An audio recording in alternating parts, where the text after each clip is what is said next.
कि ऑपरेशन सिंदूर अभी खत्म नहीं हुआ है। जो कुछ भी हुआ है वह सिर्फ एक ट्रेलर मात्र था। अब समय आएगा, जब भी सही समय आएगा, तो हम पूरी पिक्चर भी दुनिया को दिखाएंगे। रक्षा मंत्री राजनाथ सिंह ने शुक्रवार को गुजरात के भुज वायुसेना स्टेशन का दौरा किया। इस एयरबेस को पिछले सप्ताह पाकिस्तानी सेना की ओर से निशाना बनाने की कोशिश की गई थी। हालांकि उनके नापाक मंसूबों पर भारतीय सशस्त्र बलों ने पानी फेर दिया था। राजनाथ की यह यात्रा जम्मू कश्मीर की यात्रा, नियंत्रण रेखा और अंतर्राष्ट्रीय सीमा पर समग्र सुरक्षा स्थिति की समीक्षा करने के एक दिन बाद हुई है। इस दौरान उन्होंने कहा कि पहलगाम में मारे गए सभी निर्दोष नागरिकों को और ऑपरेशन सिंदूर के दौरान वीर गति को प्राप्त हुए हमारे सैनिकों को नमन करता हूं। मैं हमारे घायल सैनिकों के साहस को भी नमन करता हूं और ईश्वर से यह प्रार्थना करता हूं कि वो जल्द से जल्द स्वस्थ हो जाएं। हमारे देश की मजबूत भुजा भुज में है। आप सबके बीच आकर मुझे बड़ा गर्व हो रहा है। यह भुज 1965 में पाकिस्तान के खिलाफ हमारी जीत का साक्षी रहा। यह भुज 1971 में पाकिस्तान के खिलाफ हमारी जीत का साक्षी रहा। आज एक बार फिर यह भुज पाकिस्तान के खिलाफ हमारी जीत का साक्षी बना है। इसकी मिट्टी में देशभक्ति की खुशबू है और यहाँ के जवानों में भारत की सुरक्षा का अडिग संकल्प। मैं आप सभी वायु योद्धाओं समेत सशस्त्र बलों और बीएसएफ के सभी जाबाजों को सलाम करता हूँ। रक्षा मंत्री ने आगे कहा कि अभी कल ही मैं श्रीनगर में सेना के अपने वीर जवानों से मिलकर लौटा हूँ। आज मुझे आपके बीच आने का अवसर मिला। कल मैं भारत के उत्तरी भाग में जवानों से मिला।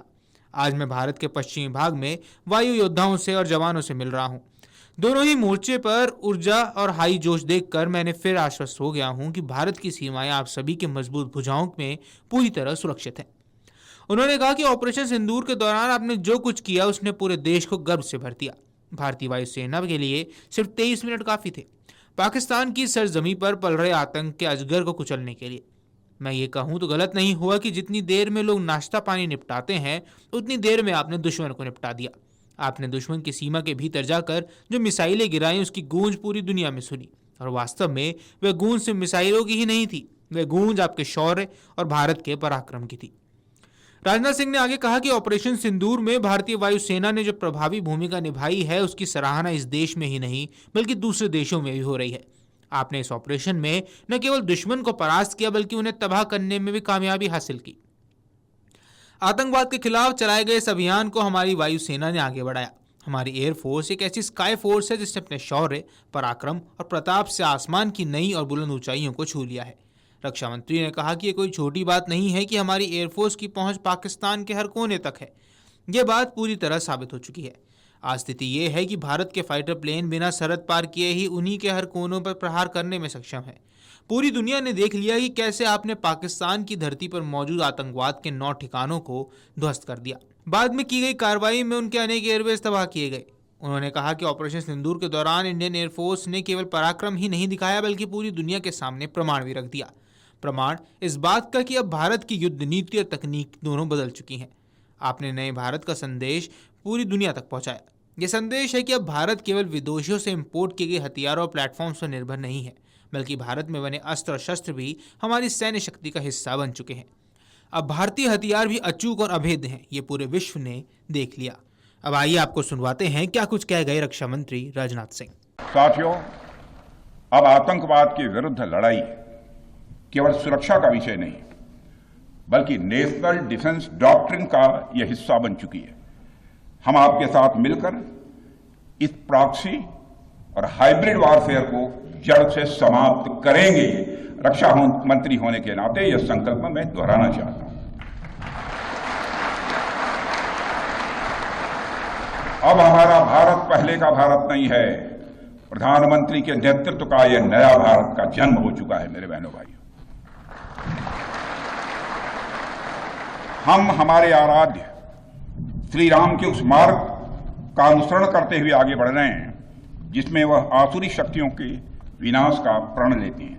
निश्चरहीन करौ मही भुज उठाई पण कीन, अर्थात जिस प्रकार भगवान राम ने अपनी भुजाओं को उठाकर धरती को राक्षस विहीन करने का प्रण लिया था, ठीक उसी प्रकार श्री राम के आदर्शों का पालन करते हुए हमने भी आतंकवाद को जड़ से समाप्त करने का संकल्प लिया है।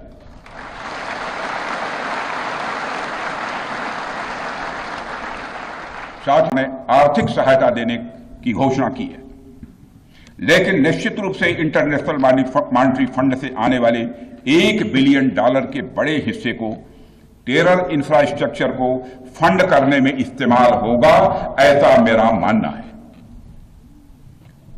क्या यह इंटरनेशनल मॉनेटरी फंड IMF द्वारा, जो कि एक इंटरनेशनल ऑर्गेनाइजेशन है, उसके द्वारा इनडायरेक्ट फंडिंग इसे नहीं माना जाएगा?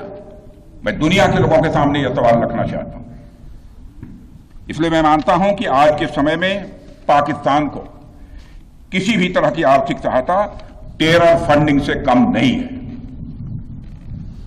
भारत यही चाहेगा कि IMF पाकिस्तान को अपनी $1 बिलियन की असिस्टेंस पर वह पुनर्विचार करे और आगे भी किसी भी तरह की सहायता देने से IMF परहेज करे। भारत नहीं चाहता जो फंडिंग हम IMF को करते हैं वह डायरेक्ट या इनडायरेक्ट किसी भी तरीके से पाकिस्तान या किसी भी देश में टेरर इंफ्रास्ट्रक्चर को बनाने में वह इस्तेमाल की जाए। हम नहीं चाहते। साथियों, अब यह स्पष्ट हो गया है, तो आप सब तो जानते ही होंगे कि भारत में जब भी कोई उपद्रवी तत्व होता है जिसको लेकर यह आशंका रहती है कि यह भविष्य में कुछ उपद्रव कर सकता है, तो उसको मजिस्ट्रेट एवं पुलिस द्वारा गुड बिहेवियर के प्रोबेशन पर रखा जाता है। कोई गड़बड़ करता है तो उसको कुछ समय के लिए मजिस्ट्रेट गुड बिहेवियर के प्रोबेशन पर रखते हैं। अगर वह व्यक्ति प्रोबेशन के दौरान कोई भी शरारत करता है तो उसे उचित दंड भी दिया जाता है। ठीक उसी तरह वर्तमान सीज फायर में हमने पाकिस्तान को बिहेवियर के आधार पर अभी प्रोबेशन पर रखा हुआ है। यदि उसका बिहेवियर सुधरता है तब तो ठीक, और यदि बिहेवियर में फिर से गड़बड़ी आती है तो उसको कड़े से कड़ा दंड दिया जाएगा। सिंदूर ने यह स्पष्ट संदेश दे दिया है कि हमने शांति के लिए जितना अपना दिल खोल कर रखा है, शांति को नष्ट करने वालों के विरुद्ध उतना ही अपना हाथ भी खोल कर रखा है। साथियों, एक और बात मैं यहां साफ कहना चाहूंगा कि ऑपरेशन सिंदूर अभी खत्म नहीं हुआ है। जो कुछ भी हुआ है वह सिर्फ एक ट्रेलर मात्र था। अब समय आएगा, जब भी सही समय आएगा, तो हम पूरी पिक्चर भी दुनिया को दिखाएंगे। अगर आप ये वीडियो YouTube पर देख रहे हैं तो हमारे चैनल को सब्सक्राइब कर बेल आइकन दबाएं, और Facebook पर देख रहे हैं तो हमारे पेज को लाइक करें।